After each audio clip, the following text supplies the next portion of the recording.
Hello, everybody. Happy Tuesday, and welcome to today's webinar discussion hosted by the team here at Clipbook. We're really excited for the conversation today, so we'll go ahead and jump right in.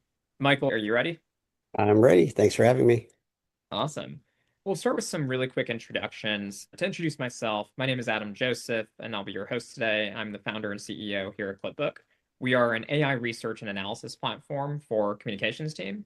Since our launch a couple of years ago, we've grown to support over 200 companies, firms, nonprofits, government agencies all over the country. So, again, glad to be your host today.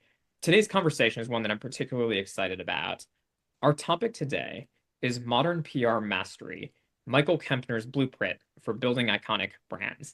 And of course, we're really thrilled to welcome the man himself, Michael Kempner, to join us for the conversation. If you've been in PR world and communications world, you've probably heard of MikeWorldWide, MWW, in 100 different places. It is one of the most successful independent PR agencies, one of the most successful PR agencies across the world, and really recognized for integrating communication services for many of the world's leading companies and brands. Michael Kempner, who's joining us today, is the Mike in the MWW, MikeWorldWide. He's the founder and CEO, a true industry icon with over 3 decades of experience building iconic brands for top global companies. So he's been decorated left, right, and center, with some of the industry's highest accolades, from PR Week's PR Professional of the Year award in 2015 and 2010, and was also inducted a couple of years ago in 2020 into the PR Week Hall of Fame. So we're in for a really insightful, engaging discussion. To our audience who's joining us today, just as a quick reminder to please drop your questions into the Zoom Q&A function. Drop questions, comments, any reactions there. We do see those in real time. We'll love to answer those as we get to them. So Mike, really to get started here, we have a big topic today. Before we jump into some of the topical exploration that we'll do in a moment here, you've had just such an amazing career in PR and communications. So I want to just maybe start from the top, like take us through your career path. Where did it all start? It actually started when I was a kid, where, there was no Mark Zuckerberg or Elon Musk or Adam Joseph when I grew up. Every kids wanted to be a pilot or a fireman or a policeman or astronaut might have been the big one. But as a kid, I had this odd obsession with politics. And even as a very young man, growing up at the height of the Vietnam War, Watergate, civil rights. And so as a kid, I wanted to get into politics.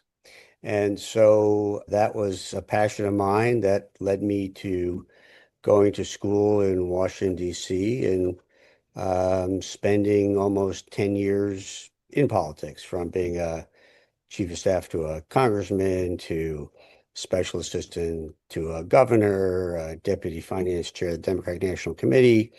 So I did that for just about 10 years. And actually, while I was in school, I went to school at night and learned a lot about strategic communications, how to see around corners, how to anticipate trends, how to understand data, and how to communicate, obviously, to get people to support you, want to vote for you, do all those things that you do in politics, at least in those days. But after a decade, again, I've been doing it full time since I was 19. After a decade or so, or a little less than a decade, it was time. I was burnt out, and it was time to do something else. Yeah. And it's kind of hard to be burnt out when you're 26, but I was burnt out when I was 26. And I frankly didn't know what I was going to do. So I took a job, of all things, being president of a chocolate company. And it was liquor-filled chocolates. They were illegal. So if you ever saw the little chocolate bottles full of liquor that are particularly popular in Europe, they were illegal in America. And I knew nothing about running a business, but I was hired because I knew how to change state laws and the federal laws. So I changed 30 state laws. I changed the federal law to make these products legal in America. Yeah. And which was very exciting. Introduced a category, did the advertising, the packaging, the public relations, everything you could think of in a product launch. Even, frankly, running the factory. I built 2 factories, learned about slotting products in a supermarket. And oddly, all of those experiences were actually very helpful in starting this firm because you had a real sense of what real CEOs and real presidents and real people, what they had to go through to both create and sustain a business versus something that was theoretical and working in a PR firm. Yeah. So why that? By that, Yeah, why that? I mean, was it you just, loved chocolate and loved her? it's more nefarious than that. When I worked in politics, I knew that if I stayed close to a handful of people, when it was time to leave, one of them would give me a job. And so I stayed close to a handful of people, and they all sort of offered me a job. But I took a job with this chocolate company because it was different. It was exciting. I was going to learn how to run a business, and it was super hard, And to me, the most interesting work is consequential and impossible to do. So this was, I don't know if it was consequential. It was consequential to the company, but it was impossible to do because it was little old me up against, in those days, was the Mars company spending millions and millions of dollars on lobbyists to try and stop me because they had a monopoly in Nevada. And there's a great luxury into not having any fear, to being a kid, to not knowing what you don't know. So we just kicked their butt everywhere we went. But after the fun part of the introduction and kicking their butts and doing the government affairs and winning all over the place, it was really running factories. And that was not interesting to me. So after a few years, I left with them in a consulting contract with no intention of starting a public relations firm. Now, to understand, I had never been in a PR firm in my life, not in the bathroom, not in the elevator, not in the lobby, nowhere. Now, I had done a lot of political consulting, so I understood the basic tenets of Stratcom, but I didn't know anything about being a PR firm. But I had all these relationships in New Jersey. I had been legislative director for Congressman from New Jersey. I ran a campaign for Congress from New Jersey. I was special assistant to the governor of New Jersey, all again before I was 22 or something. And so I had all these relationships, and people would call me and ask me to do things for them: government procurement, lobbying, PR, kind of the mix of kind of anything you can think of that would be in and around what I knew from politics, and they'd pay me. And I'm thinking, wow, like I didn't even know what a client was. Decided people paying me to do stuff. And again, I had never looked for a job in my life because every job had led to the next job. And for those of your viewers, there used to be this thing called the want ads. So there was no LinkedIn. You would look at the New York Times on a Sunday. The want ad section was probably 50 pages. And you'd go through it, and anybody who wanted to hire somebody, they advertised there. And I'd circle those ads, and with the intent of applying on Monday, Monday would come and I would never apply. So before you knew it, I had these 10 people paying me. And I said, this is a business. I can do this. I couldn't be a stuff company. I had to actually be something. And I had to start getting serious about what that was going to be. It looked and felt most like a PR firm, and that's how we started. Yeah. And at what point did this turn from, I'm Michael, I'm doing contracts on my own and I'm just kind of doing stuff to I'm creating MWW, and like we're a firm, we're a business, I'm hiring, I'm scaling, I'm, systematizing the actual processes in the firm. Like at what point did it become, hey, I'm not just a contractor, I am an entrepreneur, or not a consultant or not a consultant, I'm an entrepreneur. It happened relatively quick, but I wouldn't say I knew it was happening. So when I look back on it, I had a lot of philosophies, but I didn't know they were philosophies until later on in my life. I'd always been an entrepreneurial kid. In my neighborhood, I was always selling stuff and building, and that was part of the nature of who I was. And so pretty quickly, I understood that to be successful, then my instincts would only carry me so far. Right away, I put all the money back into the business. I hired people that knew what they were doing because I didn't. And I learned a lot from the employees I hired. I learned a lot from my clients, and I learned how to really run a business. And we grew very fast. Almost overnight, we were somebody of substance. And part of it was that there's a great, again, luxury in knowing what you don't know. And so since I didn't grow up in the business, I was not encumbered by, I guess, the way you always did stuff. Yeah. I didn't even know the way you always did stuff. So I just did what made sense.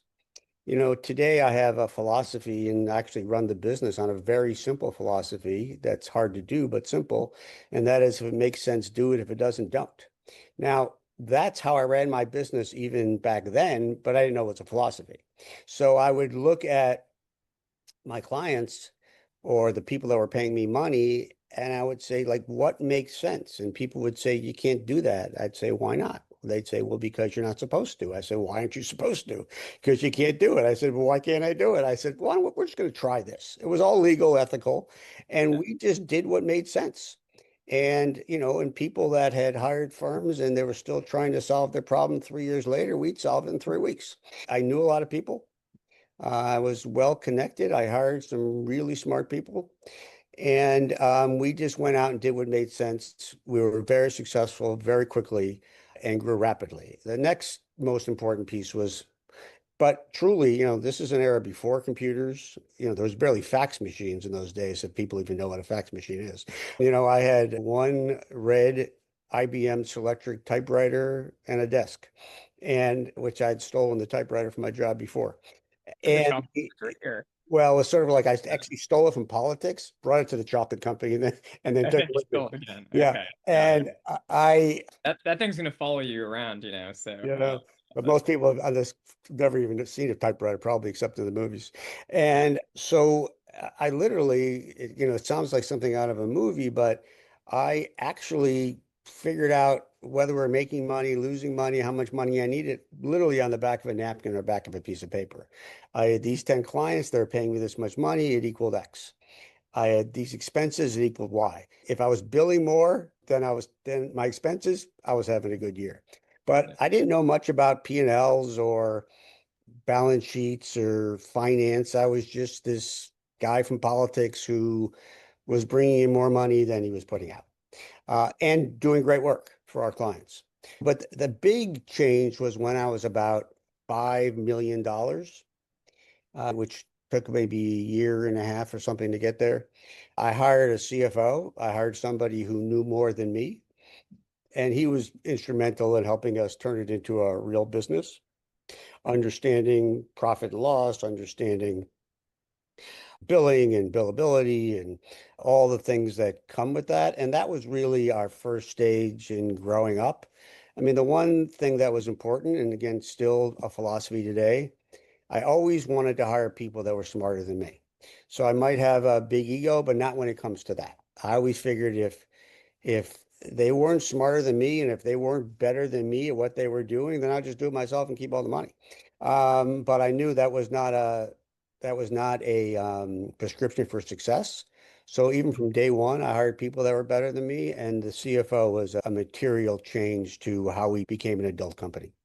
Yeah. It's funny, the dynamic you're describing, that progression, right? From politics to working at a company in a for-profit setting to then going from in-house to, I'm on my own, I'm a freelancer, I'm consulting, right? To then I'm launching a firm. Like that is, I'm actually looking at some of the attendees in the call. This is a very similar dynamic for many of the attendees that, might be thinking about building their career in the segment. I guess what advice would you have for them at every one of those steps from making the jump into a company from the in-house to the to operating independently or starting a firm or joining an entrepreneurial firm? Yeah, what advice would you have for each of them?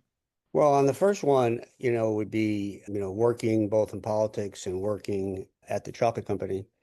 Learn everything you can. Don't just do your job. I mean, the fact is, you're sitting there where you got really smart people. You're getting a virtual MBA. You're getting a virtual law degree. I mean, how can you learn everything there is to learn about the business you're in, but also the business that you may be in later on? So I've always looked at everything I've done, and I worked hard doing it. So I wasn't looking so far down the road that I wasn't doing a good job in what I was doing. But I always looked at every job I had or everything I did as how it was going to set me up for the next thing. I always had a vision of success in my head and a vision of what that would look like. Now, that changed a lot over the years as the world changed, as I changed, as my business changed, as my family changed. But I always had a vision of success. And I do think that if you don't know what success looks like, it's pretty hard to get there. And even when so I would never really be nervous in a room because I had already visualized myself in that room. So whether I was talking to the President of the United States or the CEO of a Fortune 10 company, whether I was in the Oval Office or I was in a boardroom, mentally I'd already been there. I'd visualized it. So by the time I got there, it was easy. I had already done it in my own head. So I never was particularly nervous about that because of my ability to look and think forward. As far as starting a business goes, I mean, I was somewhat lucky. There was really no risk. I had no wife, no children, no mortgage, or maybe a little mortgage. And I'm in my 20s. So if I failed, I'll just go get the job I didn't apply for. Yeah. So, there wasn't a lot of risk. I never really had to start the company. It wasn't until I had these 10, 12 clients where now I had something to lose that I actually understood there was risk. But at the Yeah. beginning, it was, let's try it. If it works, fantastic. If it doesn't, not. So it does get harder to take risk as you get older, as you get more responsibilities, children, a mortgage, private school, whatever, else are your expenses. So I think it's important that understand the difference between the risk I took and the risk other people might take. Yeah. So you have to understand, so there's a lot to it when you're building a business. Every penny you spend is a penny out of your pocket. I mean, Yeah. literally a penny out of your pocket. But if you don't spend that money and if you don't hire people, you'll never grow. So Yeah. how do you learn to get comfortable with risk? How do you learn to understand calculated risk? How do you learn to understand the payback of an investment or risk? Yeah. Because if you don't spend the money, you'll never grow. I mean, one of the hardest things to do we bought many agencies over the years or we've brought in people from other agencies, it is very easy to get people to follow the rules. That's the easiest thing in the world. It's very hard to get them to break the rules. People are not comfortable taking risk. And part of that risk is people are not comfortable spending money. And so it's easy to get them to save it. It's very hard to get them to understand how to spend money to allow you to make more money. Yeah. So you look at your firm, right? Going from, the Mike show to hiring your first staff to hitting your first 5 million and, and growing, considerably since. What is it about your work with clients that differentiated you, that made you as trusted partner to them, that made them successful in their earned media efforts and their broader communications efforts? And in part, I want to ask this because there are a lot of firms that don't get to your scale, Yeah. that don't succeed, right? That kind of remain that one person kind of doing, work on their own? Like, what made you different? I think the most important thing is, well, there were many things, but one was that I didn't take any money at the beginning. And again, I had that luxury. So I could hire people, I could make mistakes, I could do a variety of things, and my income was not dependent upon it. Yeah, I had this very odd and unusual financing mechanism, which I would never recommend. I was in a really bad car accident. And even though my parents had terrible insurance, and I only got $30,000, I was hit by a drunk driver. The 30,000, that would be, the equivalent of 100 or $150,000 today. So I was able to live on that just fine for the yeah, first couple of years. So every dollar, part of the problem is every dollar I could put into hiring people, which then freed me up to go out there and find more clients and freed me up to go out there and service my clients. yeah, Clients, again, were impressed by how aggressive we were, mhm, about how we were fearless, that they always knew and felt we were doing the right thing. And two of the core qualities that I still preach today are curiosity. We were always learning the new thing. We were always learning a better technique and a better way to do something and a faster way to do something. And empathy. I understood that my clients, they had, I would put myself in their shoes. and understand what they were going through and what their responsibilities were to their organizations, to their families, to their communities. But it was really the fearlessness and the honesty and the transparency and the relationships I was able to build with my clients. And people ask me often, like, how do you get clients? Well, there's a kind of a simple but almost ridiculous, way to get clients. Clients beget clients. To get clients, you have to have clients. And so, how do you begin that flywheel? Because everybody wants the case study. Who have you done it for? Like me. I don't want, everybody wants to be first to be second. No one wants to be first to be first. And so so it was getting those clients that allowed me to get more clients. Yeah, absolutely. And you started the firm in like the 80s, right? 86. 86. Okay, so 39 years ago. In the course of that time, communications has changed, I mean, 100 different ways, right? From you think of the creation of the internet to the creation of social media and the availability of the internet and social media to TikTok, new platforms, the information space becoming more fragmented to, even AI now and, the ways that brands are thinking about LLM search visibility and everything in between, right? So Yep. you have grown and created a dominant firm across multiple bounces of the ball in the way that communications has changed, which means, in my mind, right, means that your firm is adaptable, it's innovated in particular ways, it's changed the way you engage clients. What does that look like in practice? How did you foster a team that could really grow with the industry and its many changes over the decades? Curiosity is a key. Again, we talked about that, but curiosity is a key. We've always, personally, I've always spent time not just studying my peers, but studying other great companies, other great leaders, watching how people walk, how they talk, what services are they offering, how are people buying. So part of it is that, and this is pre-internet when I started, but then it became the internet. There was no YouTube, there was no way to learn things except ask people, talk to people, or read a magazine, go to the library. And so, but we were always on the leading edge of every change. I wouldn't call us on the bleeding edge of every change.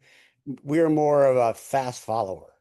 But when I say fast follower, we were definitely in the upper portion of the industry in moving and experimenting with new techniques and way to do things.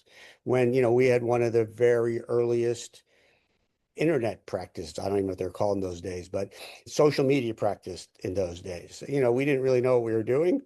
The people we hired sort of knew what they were doing, but the old expression is, in the land of the blind, the one-eyed man is king. And so we had somebody who knew more than other people. And so the commercialization, it started out where this was just a business where you got media. And again, earned media is still the tip of the spear.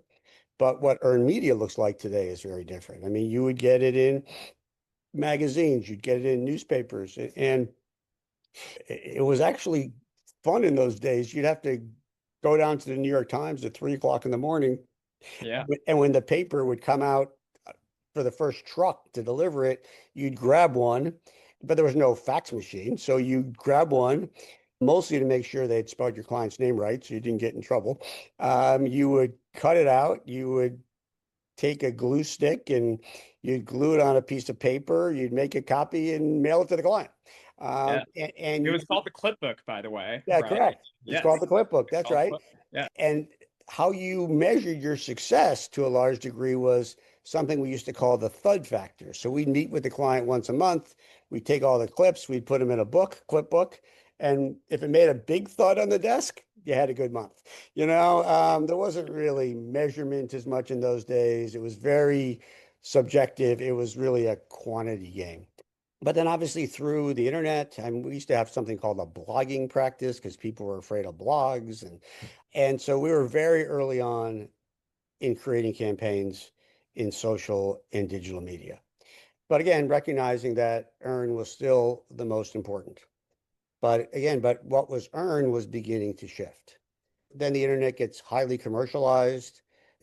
What is considered to be modern media shifted. This is even before the platforms. People started reading magazines online, print was going out of business.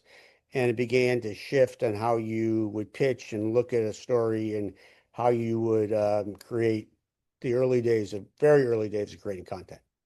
And then that goes through content creation, influencers, name it. But again, we were always on the leading edge of whatever was new in technology. We'd want to be part of it. And then we figure out which of these new things were actually something clients wanted, were something that had value, and which were just, pitch candy or were just pretty fun objects that didn't really do anything, like, like Second Life, which then became Web 2.0. And I always thought that was stupid. And Yeah. so we played it, we did it. I didn't spend a lot of money on it because I thought there's no chance people are going to live in, at least in my lifetime, in virtual worlds. But then obviously through AI, and we were one of the very earliest firms to start investing in AI, to start learning AI, to get deep into AI. And again, that came from a combination of my curiosity, the curiosity of my employees, the curiosity of my clients. And to me, it's always been about how do we provide faster, better, cheaper solutions to our clients? Yeah. And since the beginning, how do we provide faster, better, cheaper solutions to our clients?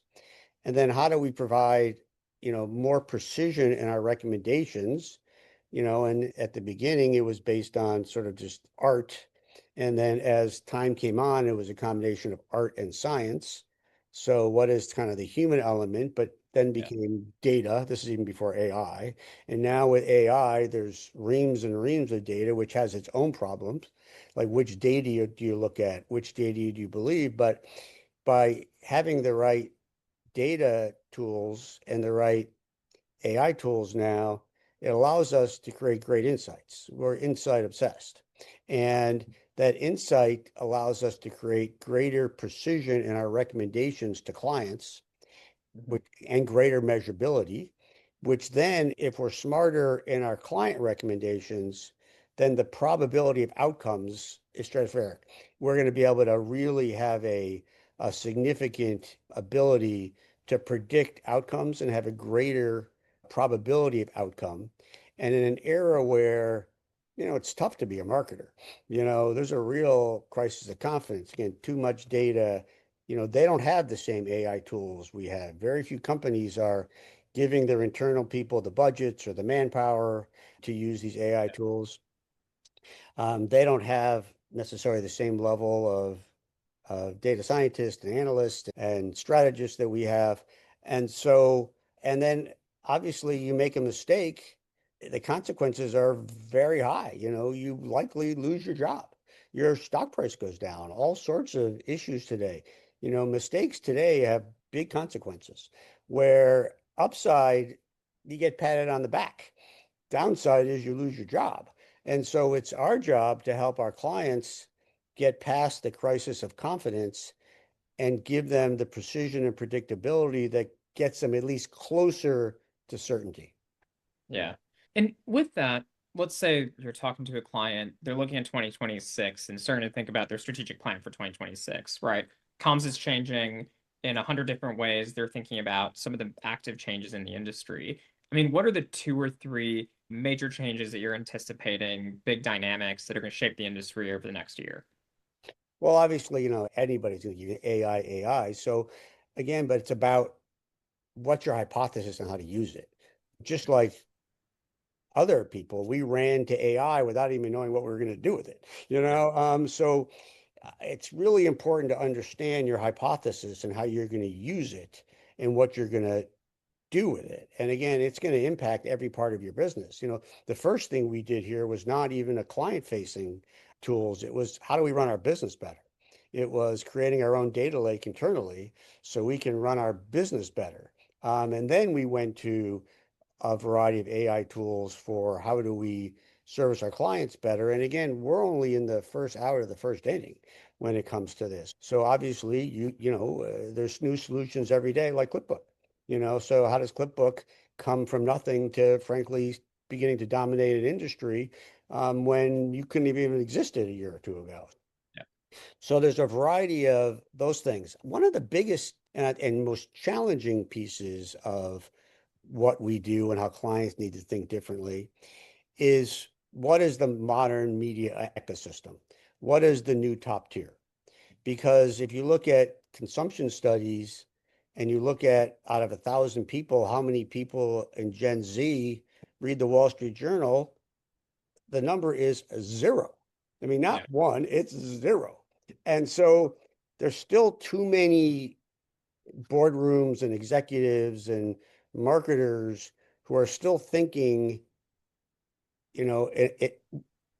a legacy media mindset. Today, you've got to be creating programs that are audience centric. Where is your audience? What are they reading? What's influencing them? So, and it changes all the time. I mean, what an influencer is today and how you use influencers is very different than how you used them 2 or 3 or 4 years ago.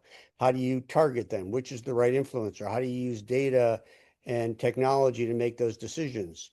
How do you use content creators? How do you use earned media? What do you do with the earned media when it happens? But brands need to understand that where do their audiences live and what influences their audience versus having a good time because you just got a big article in Forbes or somewhere else. Now, I'm not suggesting legacy media isn't important. It is. I often say you have to give the client what they want and what they need. What they Yeah. want is a bunch of legacy media that makes their board and their CEO happy. What they Yep. need is probably some legacy media, but it definitely is audience centric. What is your audience reading and what's going to impact them? The other thing that's critically important is that firms need to understand being transactional is just not going to work anymore. Yeah. It's reputation, reputation, reputation. And reputation creates your brand equity. Your brand equity creates your brand love. People today don't buy on feature sets. They buy on brand love. They buy on reputation. They buy on brand equity. They will Mhm. spend more money for a product and a company they believe in than less money for a company that is against their values, is not a good corporate citizen, does not show up right in their world and what they believe in. And so how do you deal with reputation, and particularly in an era where everything is red or blue? And so how do you continue to work on your brand equity, your reputation equity? And to me, it's a simple formula. It's trust plus relevance equals reputation. So trust, why should I trust you? There's 20 other people out there selling a similar product or selling a similar service. Or so why should I trust you? And why are you relevant to me? I can trust you, but you're not relevant. You can be relevant, but I don't trust you. So we take a look at it in a very simple methodology, and that is trust plus relevance creates a ironclad reputation. Yeah. And again, you have to understand that authenticity is the gold standard.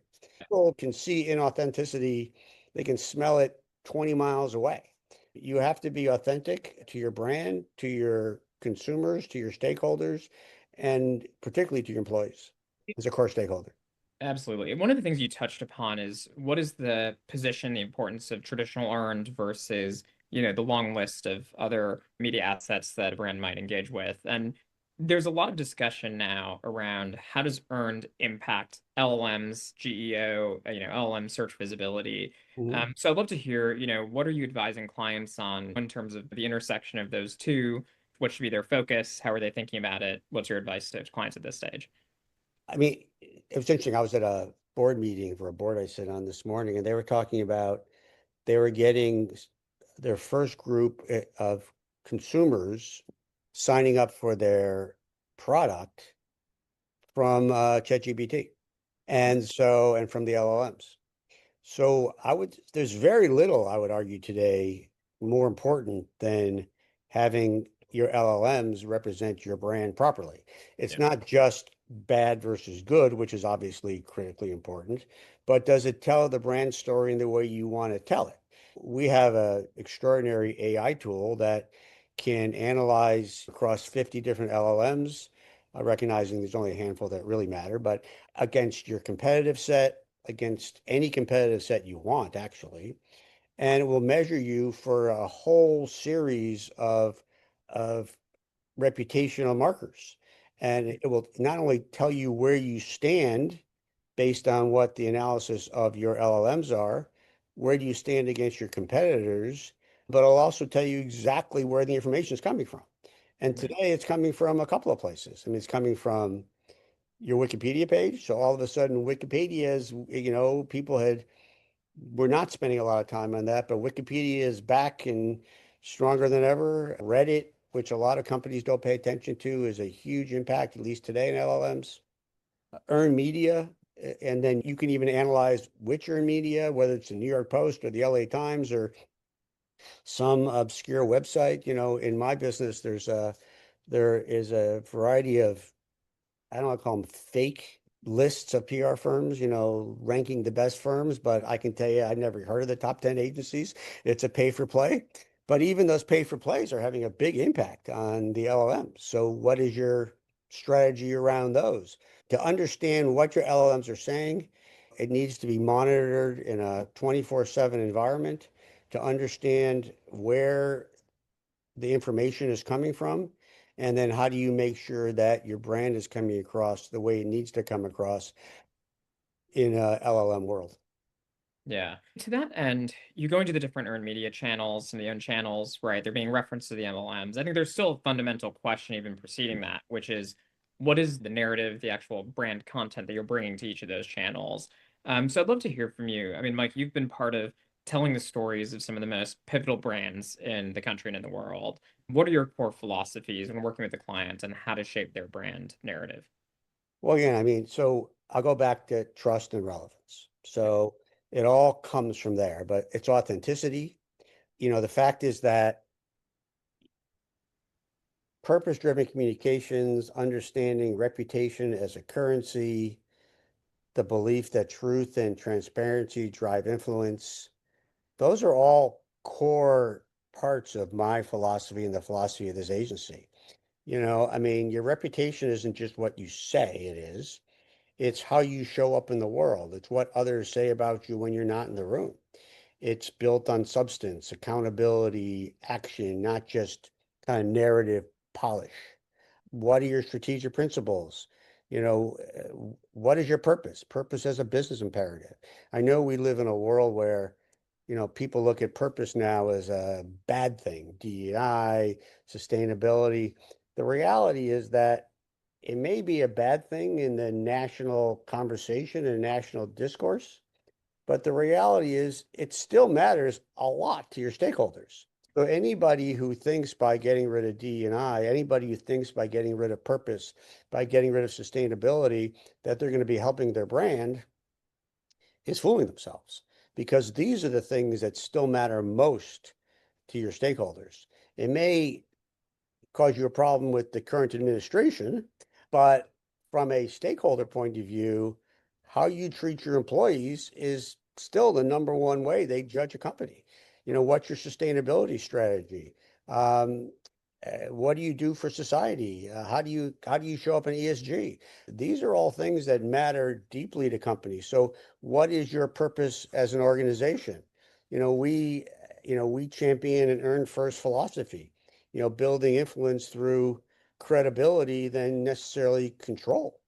In Yeah. a world of skepticism and information overload, earn trust through storytelling, advocacy, and engagement almost always Yeah. outperforms paid impressions. Yeah. You can't buy authenticity. You have to go out there and earn it.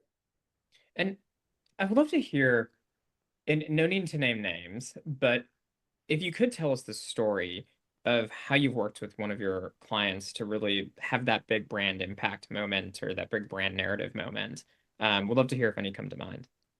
Well, I mean, there's a couple that come to mind, and I'm happy to talk about them. I mean, and we do everything from reputation management and crisis to consumer marketing influencers. So it's a broad swath, but a couple. I mean, one that really comes to mind was during, if you recall, we're representing Smithfield in those days, the major pork producer and protein producer.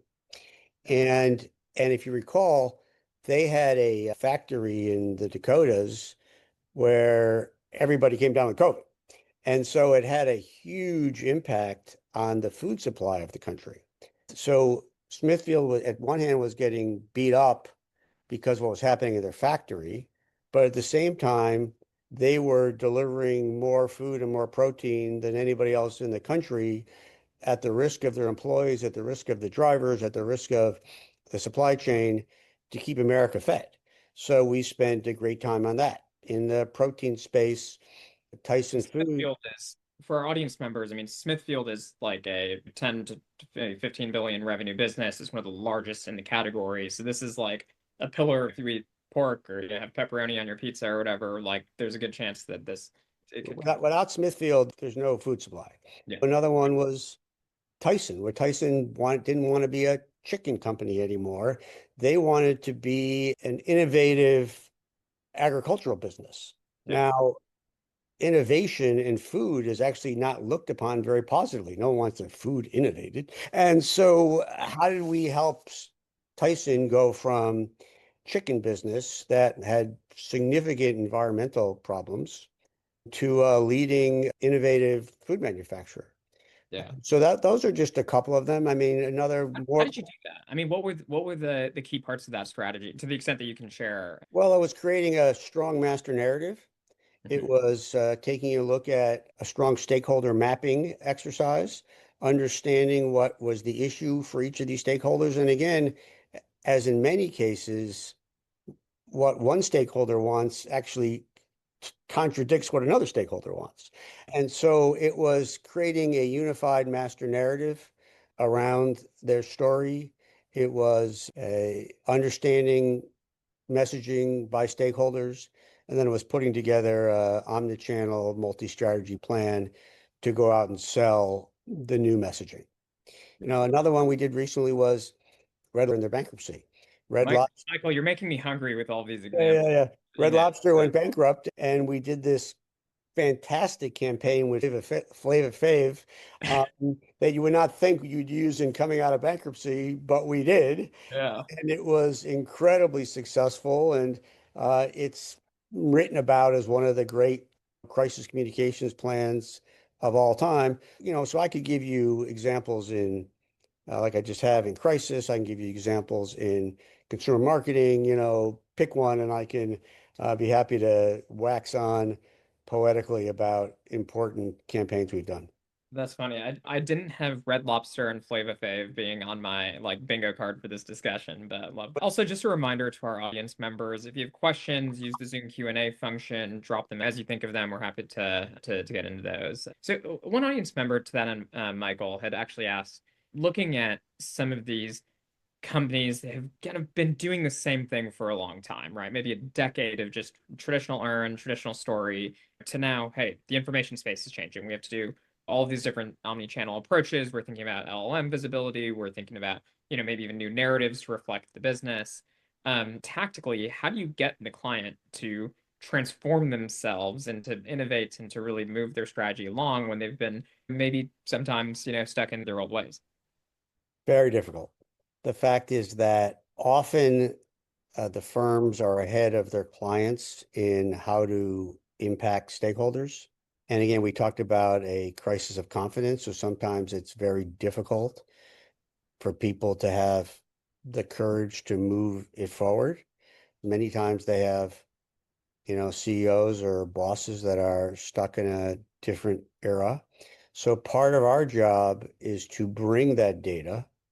Part of our job is to bring data visualization. Part of our job is to bring tools and to help educate our clients, but also to arm our clients so they can go to their bosses and their bosses or their boards and explain to them why a different strategy or a different execution is critically important. So it's our job to help our clients sell up and teach modern communications. Yeah. So to really engage, to have a really clear business case, to engage the stakeholders you're talking to, empower them to make the case internally to accelerate change within That's the correct. business. Yeah, That's correct. But great. I would argue that's the single biggest issue in our business today is that it's often very hard to get our clients to do what's in their own best interest. Because at the end of the day, all we want to do is be successful for our clients. We want to do great work, but it's often hard to get clients to do what's in their best interest. So it's our job to keep trying to teach them about things they didn't know they needed. So how do we, often clients don't know what they need because they may not be as well informed. Remember, it's very hard to be an internal communications person. You're just spending all day long taking the incoming. And that's what a PR firm can do for you. They're not spending all day long taking the arrows of the incoming. They have the opportunity and the time to think outside of the day-to-day crisis du jour or activity du jour and begin to think about different and broader ideas to impact stakeholders. Yeah. So another question from the audience is around Tylenol, and all the news around Tylenol in the last several months. They've been through a lot in the past and have survived. Given just all the dynamics in Tylenol, like what advice would you give them for how to get to the next bounce of the ball? Andrew, who's asked this question, has also asked, how do you recommend clients deal with that unpredictability in politics, or maybe these moments where all of a sudden, hey, we're in the national spotlight. It's maybe for reasons we're not too thrilled about. Any advice to Tylenol? We'll also mention, Michael, if you want to recuse yourself from this question for whatever reason, also happy to. No, no, I'm good. I'm good. I'm good. Okay, all right. First off, the companies that make the greatest mistake are the companies that don't prepare for a crisis Mhm. because we live in a permanent crisis. It's not a question of if, it's when, and it might be every day. So the fact is that in the world we live in today, there's a crisis an hour. And so if you're not prepared, now you may be prepared for your IT, you may be prepared for your treasurer, but so many companies say, oh no, we got this, and they will not spend the money to be prepared, and I say all the time, you can spend the $50,000 today to be prepared for a crisis, or you can spend $1 million when you have the crisis. Yeah, And for my business, it's better to get the $1 million, but for them, it's better to spend the 50. So I would actually rather them spend the 50 and not pay me the million. So one is being prepared and understanding and being ready to act at a moment's notice because something is going to happen, whether it's being name checked by the president, whether it's employee malfeasance, whether it's something on the internet. I mean, Cracker Barrel is a perfect example. So Cracker Barrel, like I woke up and thought to myself, who cares what their logo looks like? right. I couldn't imagine people cared pro or con. Well, we found out today or yesterday that 60% of it was bots. So it was, so how do you really get a sense of what is happening and understand the tools at your disposal to understand the crisis? Also, sometimes things may appear to you as a crisis, but they're not really a crisis to anybody else. Yeah, And so you need to understand what is a crisis and what not is a crisis. Tylenol's in for a tough ride. I mean, they just got sued by Texas today. It's all part of, this MAHA movement that, frankly, half the country believes in, and the other half doesn't.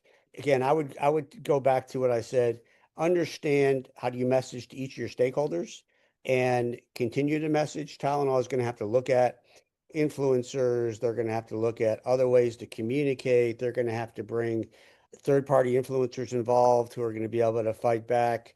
At the end of the day, I don't think people are going to be all that impacted by this. But again, in a world where 50% of the country has a totally different worldview. Forget about politics for a minute. Has a totally different worldview than the other 50% of the country because they're getting their information source from a totally different place. So yeah, part of it is also to understand that, let's just put out, say, the faith-based community. They have their own media ecosystem. And so if you're trying to influence the faith-based community by talking to a bunch of New Yorkers, that's not going to work. yeah, So it's to understand that the different media ecosystems that have impact on different stakeholder audiences across the United States. But Tylenol will get through this, but they're going to have to look at some non-conventional, different ways of approaching reputation rehabilitation. Yeah. No, that's really thoughtful. I'm curious, last question before we jump into our final round here. Yes or no, can brands be apolitical in 2025? Yes. Again, it is not a brand's obligation to speak out on every social issue.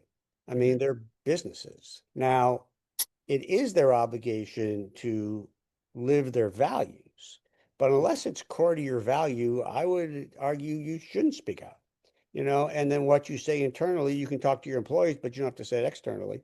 So again, if you really understand your values and what you stand for, speak out on those issues because they are consistent with your brand. I would not be speaking out on things that are not consistent with your brand or not consistent with your values. But no, I believe you can be apolitical in this environment with understanding there'll be some bumps along the road. Great. So, Michael, I want to jump into our final round for the discussion today, what we call the Derek Lightning Round. Here at Clipbook, we like to tell a story that's probably, I know it's familiar to you, Michael, probably familiar to many of the folks on this call, that every communications team, PR team, public affairs team has some poor 22-year-old intern or associate named Derek. And at Clipbook, we love Derek, we worship Derek because he is the poor soul who gets stuck doing a lot of the day-to-day research, daily monitoring, that, on one hand is really important for the brand, and the other is just a really painful, time-intensive exercise. And we at Clipbook really exist in part, or almost entirely, to support, poor Derek. So, the next set of questions we have, we're going to really channel that 22-year-old associate, Derek, and his energy with a few questions in a lightning round format. So I'll go through these in pretty rapid order here, Michael, if you're ready. Ready? All right. First thing, what's the most interny thing you've done in your career, even as a senior leader? So I was an intern. So the fact is, I started out life as an intern and I made copies in a closet. My desk was a cardboard box. I'm sure I from some like delayed lung cancer from this. And then I ran errands back and forth to Capitol Hill when it was 100 degrees outside. Your foot would sink into the asphalt, and all I had was one really thick wool suit. And so that the most interny thing I've ever done is be an intern. Yeah, that's funny. I was gonna say maybe it was swiping the fax machine or the typewriter from the That was way past. That yeah, was actually a highlight. yeah, right, right. But I'll tell you though something that as Derek's go away, the one thing I see often is that the Derricks today, when I started, and this is very like old man stuff, everybody started by making copies and kind of sweeping the shop floor. Mhm. So our base and our understanding of the business, we really understood it from the very bottom up. Today, people don't want to do Derek work. And Derek is actually learning a lot while he is making those clips. And if he chooses to read the clips, to understand why he's getting the clips, why the clip matters. But Derek doesn't want to be Derek anymore. Yeah, And so and plus we have the ability to be able to be faster, better, cheaper for our clients by having the Derricks of the world do much more value added work and less kind of repetitive work. yeah, 100%. If there was a movie about your career, who would you want, like which actor to play you?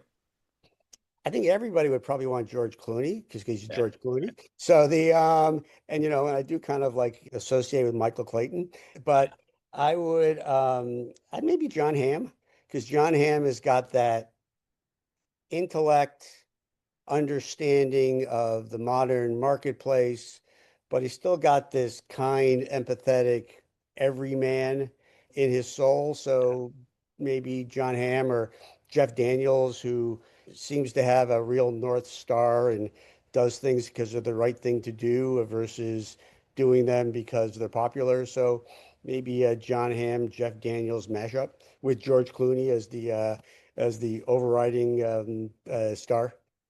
nice. I love that. I'm not going to run down the Don Draper, Michael Kempner analogy here, but Well, except that my favorite quote is from Don Draper, and that is second place is tied with last.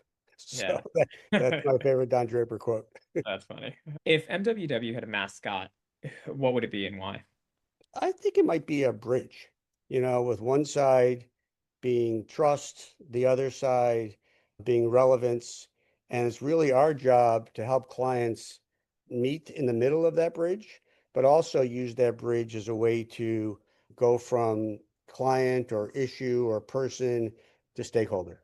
Yeah, love that. That's very wholesome. I love that answer, Michael. I was expecting like, I don't know. I mean, ours at Clipbook is Derek, so we need somebody in Hey, a Derek costume. a mole rat or something. Yeah. Yeah, right, a naked mole rat, like Yeah. possible or something. Exactly. Okay, last question. What's the most memorable, fun, quirky campaign or brand that you've had the opportunity to work with? And I wouldn't call it, well, I would call it both fun and interesting. Continental Airlines, which doesn't exist today, but it became United Airlines, but at the time was the one of the biggest airlines in the country. Mhm. And they hired us when we were only 10 or 12 people. So the things we did for them and the size and the scope, from introducing new airport terminals to new routes to new first class to all sorts of crises. And I would say that one of the highlights of my career was also one of the lowlights, and that was Continental Airline had a kind of a mini crash at LaGuardia Airport. Now, the good news is nobody got hurt. And because of a screw maybe this tall sticking out of the runway, the plane did not go off LaGuardia, did not go into the bay. So Oh, that little screw saved that plane going into the bay. wow. But it was in the middle of a massive snowstorm, and nobody could get there except me and my team. So typically you'd hold on the fort until the people from the airline could get there and take over. But for 2 or 3 days, no one could get there because of the massive snowstorm. We had to see how good we were. When you're in an event like that, we think we're great, but we're about to find out. Yeah. And not only did we survive, but the airline continued to prosper. And I imagine that says so much about the trust your client had in you to be able to QB that from the ground during a moment like that.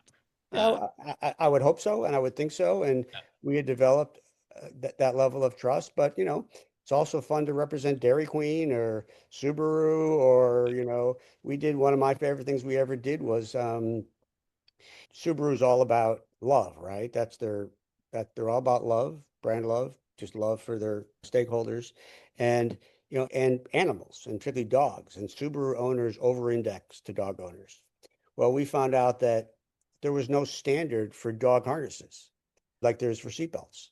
And so we actually created the campaign, the NTSB, and we created the first standard for dog harnesses in the world, and which was right to Subaru's brand, but an incredibly exciting and fun and important thing we got to do as an agency.